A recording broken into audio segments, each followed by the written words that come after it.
Hey everybody, this is your girl Sequoia Blue back in here with another episode, and it is Friday, and I am happy it's Friday, and Mhm. means the weekend parties is about to begin. If you party, and the party could be just at home watching a movie, it's always fun too with a glass of wine.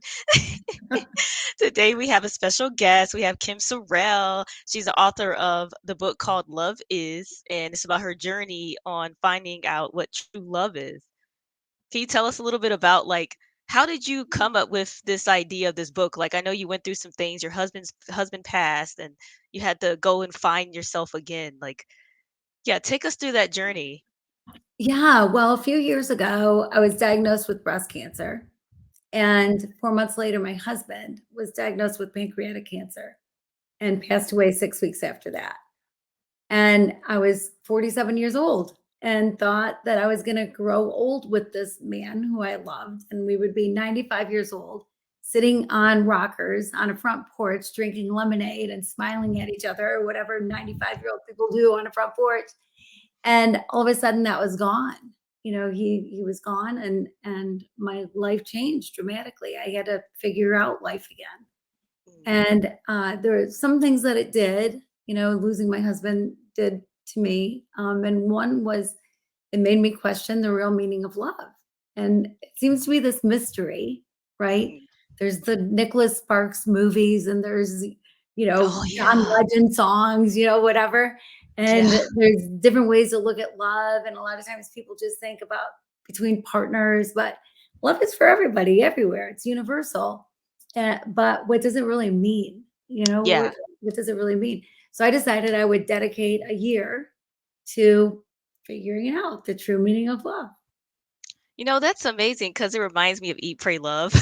I mean, when I read about you, I said, "Oh my God, I love that movie with Julia Roberts, where she goes on this journey, and even though she was trying to also find herself, but she was trying to find love, like what is love to her, dealing with the relationships, and it's interesting because I do feel like people find themselves that way, like it's because you're kind of faced with the different perspectives from different countries. Like, how was that for you? Yeah, it was very much a eat, pray, love kind of experience. The majority of the time I was in Haiti, and Haiti's a tough place. I love, love, love Haiti, and it's a beautiful country, with wonderful, incredible, beautiful people living in some of the hardest conditions in our world. It's the poorest country in the Western Hemisphere. It's just a tough place to work, tough place to live. Mm. But I love it. I love Haiti, and so most of the time, that's where I was when I was working on figuring out the truth about love, and I do think it's different than the comforts of my own home, and just being having food in the refrigerator all the time and Yeah. a car to drive and all of that, to be in a place where I had nothing and, yeah, to just kinda Definitely make a my way way. to put things into perspective, because it's like, wait a minute, maybe I'm okay, maybe I need to work this out or work that out. And when you went through this journey, did you feel like, okay, how am I going to move on and find a new love? Because I'm sure your husband, it was like true love. And there's different things people say, like, was it twin flame and soulmate and all these things? It's like I'm hearing about. But like, what did you have with your husband? Was it like a twin flame feeling or soulmate, and or was it like a strong compatibility and Yeah, well, it's interesting. When I was in high school, my plan was to become the first woman president. That's what I was gonna do, wow. and I had my life laid out before me. I knew the steps I needed to take to make it happen, and I didn't think there'd be room for a husband and kids in the equation. It'd be too much work to get to the top, and so, but I did know if I ever were to get married, the man had to have 2 things. He had to be over 6 foot tall because my 5 foot nothing mom married a short man, and I wanted to give my kids a chance. And he had to be good looking because I wanted him to look good in my wedding pictures. And May of my senior year in high school, this tall, dark, handsome, incredible man walked into the bowling alley where I was playing pool, and I fell head over heels. And 10 days after I met him, I asked him to marry me, and he said yes. Wow. Is that crazy? Yeah. And That is amazing. Yeah. So you do believe that it could be some intrinsic love at first sight, because some people believe in it, some people don't. Oh, I totally do. I mean, I think in some ways I got lucky, Mhm. because I don't think I'd recommend doing it the way I did it to people. But he just happened to be the right one. We just Yeah. happened to fit together so well, and he was my soulmate. He was my other. So, yeah, he was my one. Wow. That is amazing. I mean, I think that a lot of because of modern technology and stuff and social media, a lot of women are getting, I guess you could say, disappointed in the dating market. Like a lot of them are feeling like, forget love, get the money. And then also like someone like me that's been single for 6 years, just so comfortable being alone. It's like now I'm comfortable, and it doesn't. It's odd, but I've been in and out of relationships since I was 16. So it's like for women that are comfortable like me, or just feel like, hey, I don't want to deal with the guy, because they don't know if they can. I think sometimes for some women, they don't know if it could be true love deep down out there for them. I still believe in true love. I still believe my person's somewhere out there, but I'm also comfortable at the same time. And so it's hard for me to be like, okay, I'm just so much chilling. And I think that might probably push some guys away because I'm just chilling. Yeah, well, or the other way around. It might draw guys more to you because I think you True. need to be healthy alone if you're gonna be healthy Yeah. in a couple, right? So you Yeah. need to like yourself and be okay alone, and if you're gonna be healthy and strong in a couple. So I think you got it going, and, when the right one comes, you know, I really believe that, that Yeah. there are stories of people that known each other since they were 4 years old. And certainly when they were four, they didn't know he was the right one, right? But Yeah. but I just think you do. It's different when it's the one that you can't get enough of, that you just want to spend the rest of your life with. And when it happens, you don't have to force it.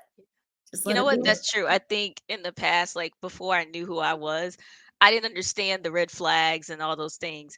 But all those things matter: compatibility, connection, spiritual connection, conversation, because you just want to like the person too as a friend, not just as, oh, this is my lover, but you want to like them as a friend. So, and that's what it feels like you had with your husband, which I think is like amazing. Yeah, for sure. We had it good. I know that I had it better than most people have it their whole lives. There's Amen. unhappy people in couples, and sort of happy people in couples, and very happy people in couples, and I think so much of it's a choice, and I think a lot of it has to do with misunderstanding what Hmm. love actually is, because the way we know love is what we're taught by our parents, our Yeah. grandparents, teachers, whoever, right? People who have influenced our lives. And not everything we've been taught about love really is love. And not everything done in the name of love or said in the name of love really is love. Yeah, that is so true. Yeah. I think once people get to the basics of the what encompasses the true love, which is, the spirituality, compatibility, the connection, I think that you can find a more fruitful partner to be with long term. And so I mean, this is interesting. So how did you like get over the grief part? Because my stepdad passed away from a heart attack. He was only 62, and my mom, lost her husband. And how do you get over grieving? Well, I, I think a couple things. One is I realized quickly that there are some things in life you have no control over. Like I'd never pick cancer. I'd never pick cancer for myself or for my husband. I'd never pick losing my husband. Those aren't choices that I'd make, but there are choices I can make. There are things I do have control over. Like I get to choose how happy I want to be. I get to choose to be happy. I get to choose to live fully. I get to choose to enjoy life. Those are choices I can make every day. And those are the choices I choose to make. I think Yeah, sometimes people get deep in grief and they have a hard time coming out of it. And they yeah, almost feel like it's dishonoring the person who's passed to laugh again, to smile again, to really live fully again. And I think the opposite is true. I think it is honoring the person who's gone when you live fully and Yeah. show that you cared so much, that they were so great, you're living for both of you now, Yeah. and let his legacy move on, live on. Yeah, cause yeah, that's what I tell people. They will want you to live your life fully and be full and present, cause life is short, it's long yet short. So you wanna kinda live every moment. So Mhm. besides Haiti, where else did you travel that year? Venezuela, Oh, wow. Dominican Republic, yeah, basically those 3 countries, and mostly in Haiti. And but that's another thing about grief, is something that I don't think I never knew. I was never told, but I believe is so true, is that I went to Haiti initially because there was an earthquake that killed 200,000 people. So I Yeah. went there to help, to go work. And there is healing of grief in service. When you can get outside yourself and go serve others, go help other people, there's incredible healing in that.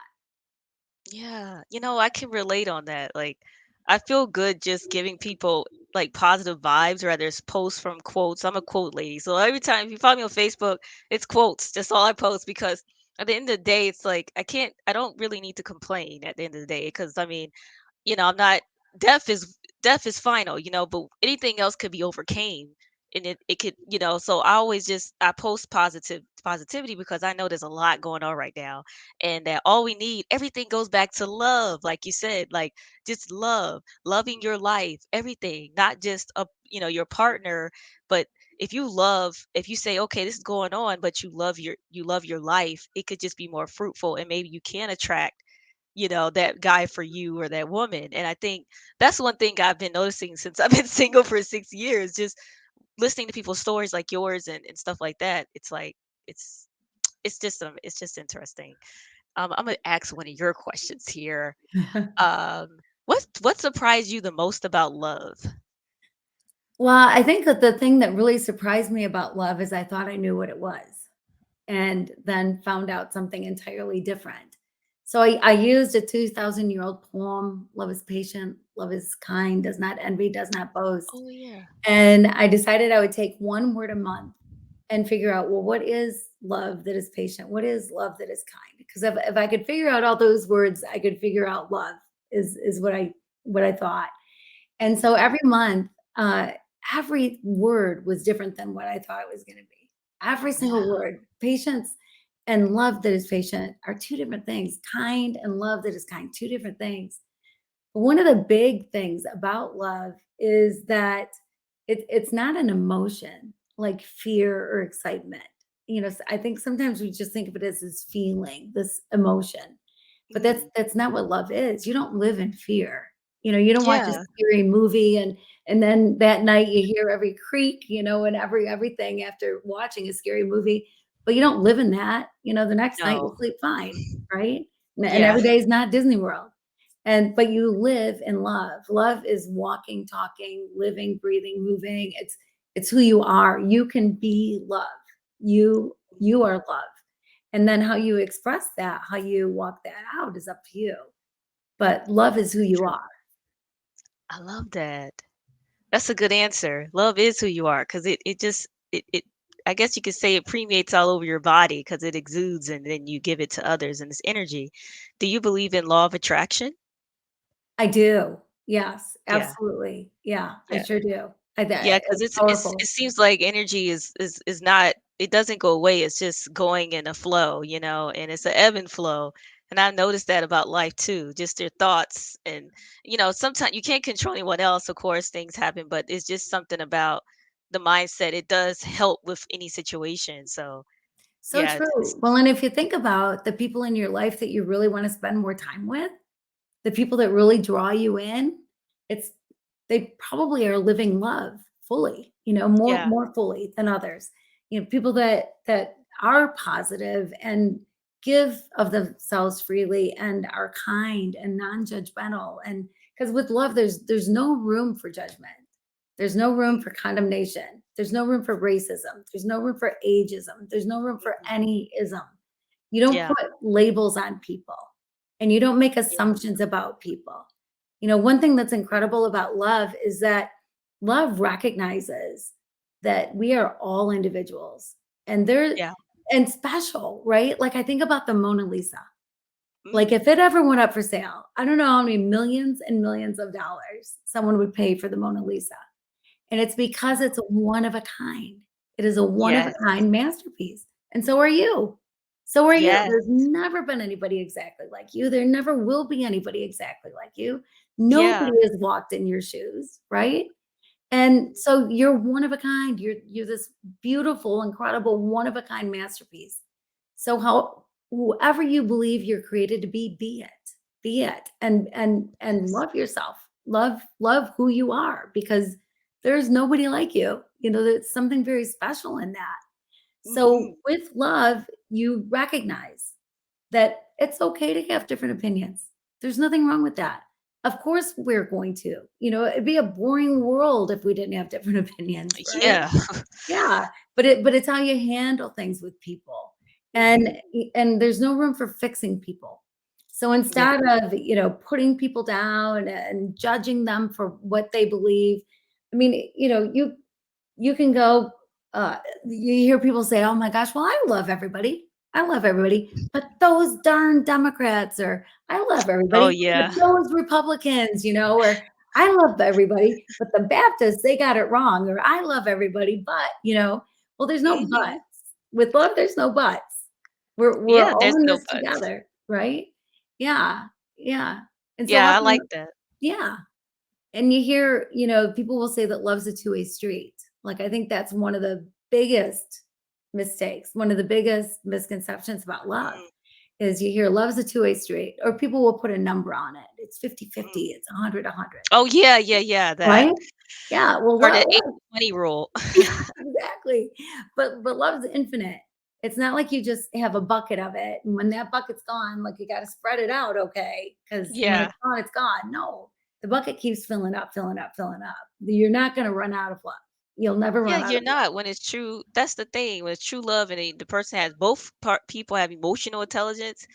I mean, you can pretty much work through anything, but a lot of times one person doesn't have it, and it's like the other person trying to pull, and it's like the word compromise comes up. Eartha Kitt was saying she was recorded saying, "I'm never gonna compromise," ha ha ha, and and it's kind of tricky because it's like, okay, how do you compromise something? Because you said you would want to be the president at one time, and where's the guy going to fit in? And then somebody has dreams, and they say, okay, I want to go and I want to do this business, but I'm also working a job, whatever. And then the guy doesn't understand it. I've noticed that a lot in the dating game where they'll be like, oh, you're not gonna have time for me. And it's like, not necessarily. It's like you assumed and you don't want me, I can't compromise my joy because you have Mhm. to have your own hobbies, your own something that gets you going, and it's like I can't take away that, what I mean? And I think that's some of the issues that I think a lot of women are dealing with too, is that okay, they're meeting guys that are like, oh, you're just doing too much. It's like, but I'm having a good time. Right, right. I know, yeah, it's so true. But I think when you find the right one, he's cool with it. He'll be cool with That's the it. thing. That's Yeah, the thing. And I yeah. think I did meet the right one, but I let him go because I thought he was too old. So but now that I'm older, now I'm like, uh, dang, because he was just a UK gentleman, 6'3", Mm. just attractive, and I just let him go. So, Is and he and I still haven't met anyone single? else like that yet. I mean, I could, but I always said that was like a four-leaf clover. That was like a true love soulmate type thing because he was so kind and calm, and he had just calm disposition, and I think that matters. And that's one thing, and that's why I try to give people advice based off of that situation because there's some people out here, there's men and women out here that can completely understand because they love themselves, and he truly loved himself, and his parents raised him that way too. That's another Mhm. thing. Like, do you think that love is like, because of how your parents raised you? Because if your parents were kind of like, don't touch me type, you know, get that could mess up someone's psyche when it comes to relationships. Oh, my word, for sure, for sure. Yeah. My mom was when I hugged my mom, it was like hugging a cardboard box. She Oh just my goodness. couldn't because she didn't get hugged. So she didn't really know how to hug. Like, had a hard time showing any emotion that way, any love emotion. And so, yeah, I know that feeling. And but I think then you can pick. You get to pick how you want to be. If that's what you're going to be in a relationship, or are you going True. to be more affectionate? Learn how to let your guard down and realize that it's okay. Kind of going back to the love is a two-way street thing is love is 100% on you. 100% on you. What you get back, but you don't give love to get love. Like if I gave you money and you gave me a pair of jeans, that's a transaction. If I give you love to get love, that's a transaction. And love is not a Mm, transaction. You give love, period. You give love, period. Love is cool in that often you get it back.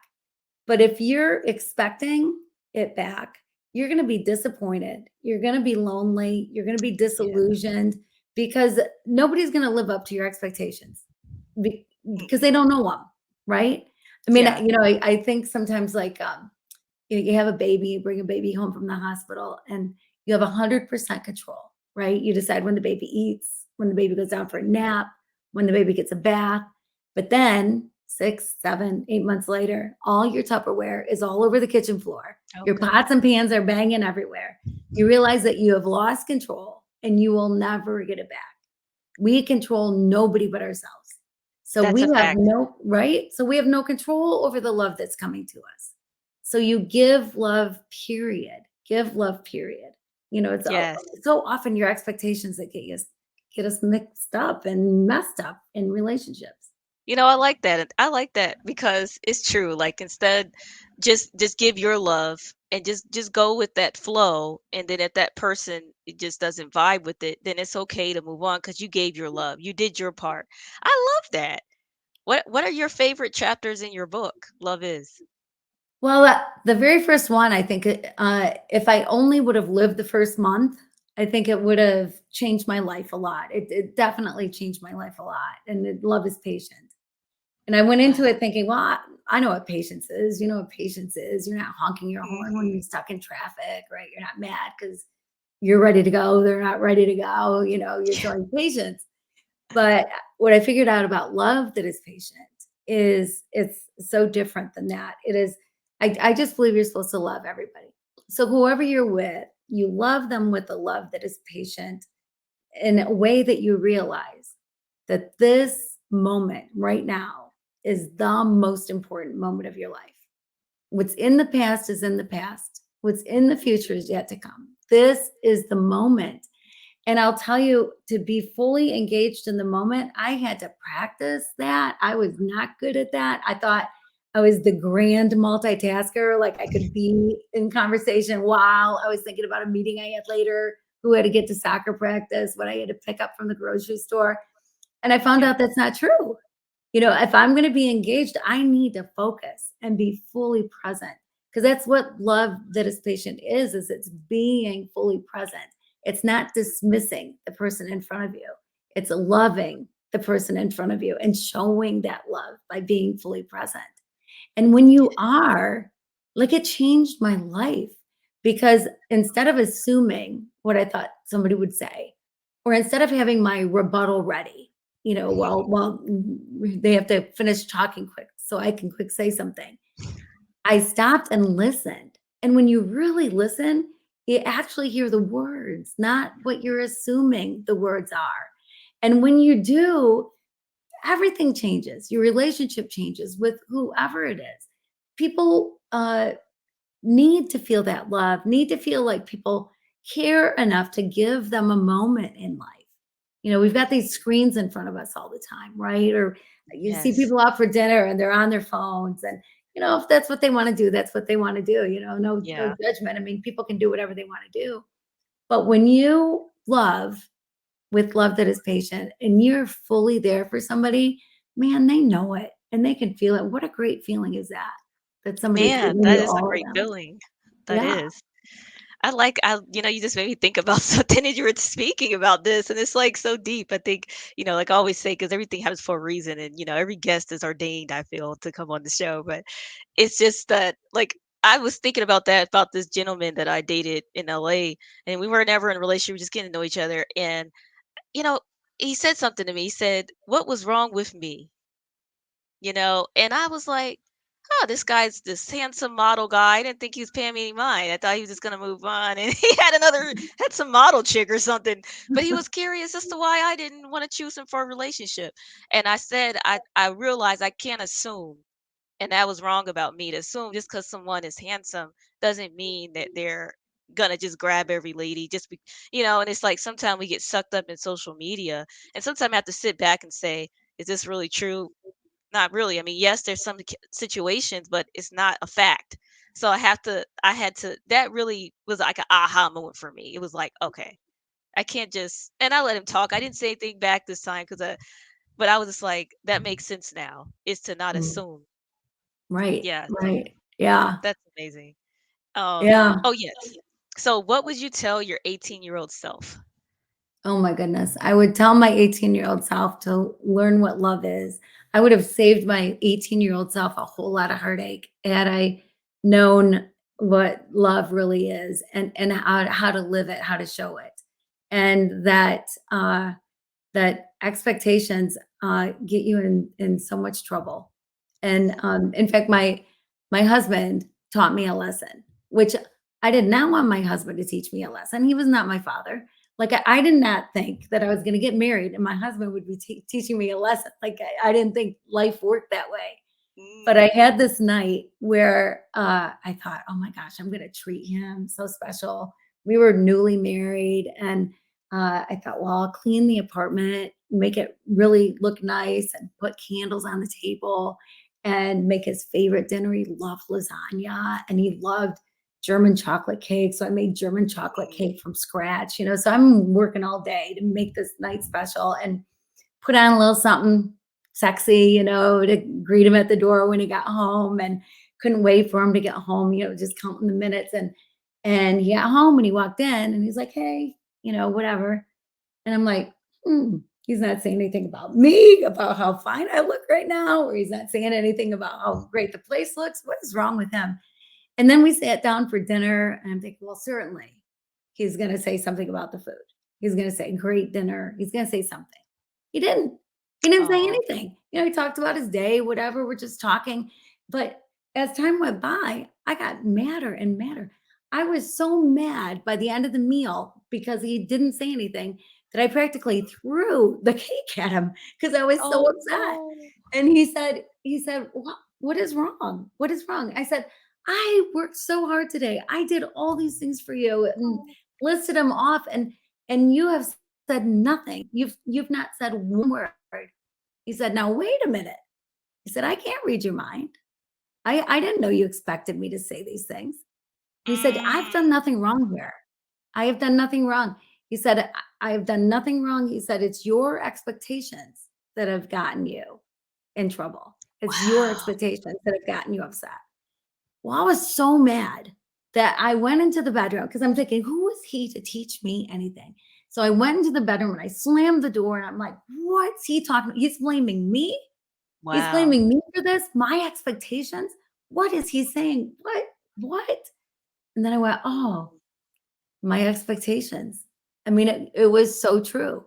It was. I never told him I needed him to say those things. I didn't tell him what I expected. I kept it all to myself. I just thought he should come up with it completely on his own. Well, Mm. guess what? Men aren't that smart usually. No, You they don't know? know. Right, They they don't don't know know, everything. and nobody reads minds. We don't read each Nobody. other's minds. So, talk about it. It's okay to say, "Hey, how do I look? Hey, how was the dinner?" It's okay to say that. They don't have to Yeah. just come out with it. They're not necessarily thinking about it. They might be enjoying it like crazy and just loving it, but they're just not saying it out loud. Yep. So, ask. It's okay to ask. There's nothing wrong with that. So it is, expectations are, I think, the thing that screw up relationships more than You anything. know what? That was so deep. That was an omen, a aha moment, because that's true. I do, I expect things like, because I'm expecting me from other people. I'm like, no, Sequoia, they're not you. I'm like, why didn't this person say this that way? Or why didn't they respond when I did this? And now I'm like, I used to the old me used to get real angry. The new me is kind of like, okay, well, oh well, I just don't say anything back. But if I was in like if I'm talking to my mom or someone I'm close to, then I say, hey, I really needed more clarification on that, or I really needed more of a detailed response on what you think about this, you know. And so yes, this is a good message for the audience because just keep it, a bean, they would say. Just tell people the truth. Like tell people what you feel and what you want. It's like the love languages, like the words of affirmation. Some people want to be told they look good or something, They want to be like, "Oh, I look good walking out the door." Like and then some people want the gifts and stuff. So I think that's why the five love languages kind of blew up too because of those things. Like people are learning more about their partner and stuff and Mhm. that was amazing, man. This is great. So, before we wrap it up, I have one more question. What is a saying or quote that you go by? Love is all you need. Love Love is is all all you. you need, 'cause it's so true. I have these wristbands that I give away when people join. I've got a 14-day free 14-day love challenge on my website, and I send anyone who joins a free wristband that is WWLD. What would love do? Because if you Wow, can answer anything in love, if you can think really how would you respond in love, then you're gonna be doing the right thing. wow, that is amazing. Yeah, I think I might do that. I might do that challenge. And so where can people get your book and everything? Yeah, so Love is the name of my book. It's really easy to Ooh, find. Great big Love is on the cover, dark blue. And so this is easy to find and it's an easy title. So just looking up Love is easy. If you Google Love is, chances are I'm going to come up. My name is a little ridiculous because it has way too many letters. There are oh, 2 R's, 2 E's, 2 L's, Sorrelle, where I am literally the only Kim Sorrelle spelled my way in the entire world, which is wow. crazy, right? And Yeah. but it so anyway, kimsorrelle.com, or just Google Love is. I'm on social networks. I've got a website. I love hearing from people. I am a love coach. So if, Oh, that's good. you're A lot wanting of to women do know. need some coaching. So Yeah. I got the energy that you were like a love coach, like from you. So Yeah. now look, that makes me want to ask one more question now. Like what before we go, um, what do you think about dating apps? I think that people need to meet however it is people meet, right? Like, Yeah. I heard a statistic lately though that not that many people meet and stay together on dating apps as you would think. It's Yeah. I don't remember what the percentage is, but 20% or something. Like it's Wow. not like, oh, 80% of people meet your one true person, whatever. But Yeah. statistics can be skewed because maybe not everybody's really on there looking for somebody. Sometimes you run into a married guy on there for goodness sake. So, Yeah. Oof. that can mess up the statistics. But I think you meet people where you meet them. If you happen to meet somebody at work or at the grocery store, checking out the muskmelon, I don't know, Yeah. or on a dating app or church or wherever, your neighborhood, somebody introduces you. I mean, everybody meets in a different way, and a lot of people do meet with dating apps, and I think that's great. Yeah, However I you do meet, you agree. meet. I Yeah. don't think people should get rid of dating apps. I think that people should keep it and just keep trying, even though it's a lot of melons, is 98% are kind of, but just keep going and, have all the options there and just stay positive, ladies and men. Well, and So, and you're looking for the one. You're not looking for 10. You're yeah, you're looking for the one. the Well, you're one. gonna have to, wade through them. What do they say? You gotta kiss a lot of frogs before you find a prince. I mean, Yep. I just think it's true. You go, "Oh, that one's, not for me. That one's not for me." And everyone you say is not for you, everyone you figure out is not for you, leads you closer to the one that is for you. So it's Yes. okay. That's okay. I love it. Well, thanks for coming on to the Blockmas podcast show. I'm going to share your websites on the show notes as well so the customers can get it and check it out, or the audience. I say customers, but they're, they're going to be your customer because they're going to want that book. So, and they may even contact you for some coaching, which you would be a great coach. So I'm sure they're going to hit you up for that too. So, but Yeah, well, thanks I for would love that. I love people. I just truly love people and I love connecting. So anybody reach out anytime. Oh, thanks. Well, thanks for watching, everyone. Please subscribe and share if you care, and be blessed out there and stay safe.